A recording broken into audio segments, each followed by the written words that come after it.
রাত পোহালেই ত্রয়োদশ জাতীয় সংসদ নির্বাচন ও গণভোট। ইতিমধ্যে সারা দেশে ছড়িয়ে পড়েছে নির্বাচনী আমেজ। এবারের নির্বাচনে নেই আওয়ামী লীগ, তাই অনেকের মনেই প্রশ্ন, আওয়ামী লীগের ঘাঁটি গোপালগঞ্জে কেমন চলছে ভোটের আগের পরিবেশ। 11 ফেব্রুয়ারি নির্বাচনের আগের দিন গোপালগঞ্জের 3টি আসনের বিভিন্ন কেন্দ্রে বিতরণ করা হয়েছে নির্বাচনী সরঞ্জাম। সকাল থেকে বিকাল পর্যন্ত গোপালগঞ্জ সদর উপজেলা পরিষদের অডিটোরিয়ামে প্রিজাইডিং ও সহকারী প্রিজাইডিং কর্মকর্তাদের কাছে বুঝিয়ে দেওয়া হয় ব্যালট পেপার, গণভোটের ব্যালট, অমোচনীয় কালিসহ প্রয়োজনীয় নির্বাচনী সরঞ্জাম। পরে নিরাপত্তা বেষ্টনীর মধ্যে নিজ নিজ ভোট কেন্দ্রে নিয়ে যান কর্মকর্তারা। এদিকে জেলার 3টি আসনের 5টি উপজেলা এবং 4টি পৌরসভায় মোট 397টি ভোট কেন্দ্র রয়েছে। এর মধ্যে 12টি কেন্দ্র বাদে বাকি 385টিকে অতি গুরুত্বপূর্ণ হিসেবে চিহ্নিত করা হয়েছে, যাতে ভোট দিতে যাওয়া নিয়ে অনেকটাই শঙ্কিত ভোটাররা। এবার সারা বাংলাদেশেই ঝুঁকিপূর্ণ, শুধু গোপালগঞ্জ না।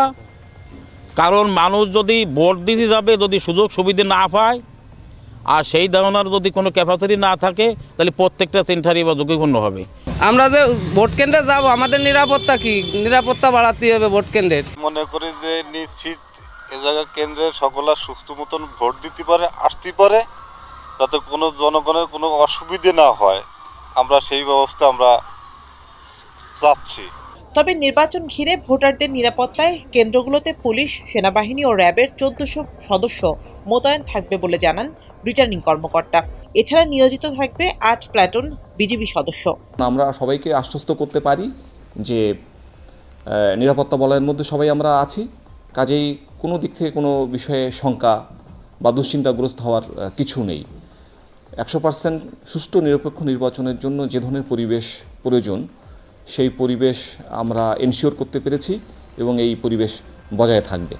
জেলার 3টি আসনে বিএনপি, জামায়াত ইসলামী, জাতীয় পার্টি, ইসলামী আন্দোলন বাংলাদেশ, বাংলাদেশ খেলাফতে মজলিস সহ বিভিন্ন রাজনৈতিক দলের 30 জন প্রার্থী প্রতিদ্বন্দ্বিতা করছেন।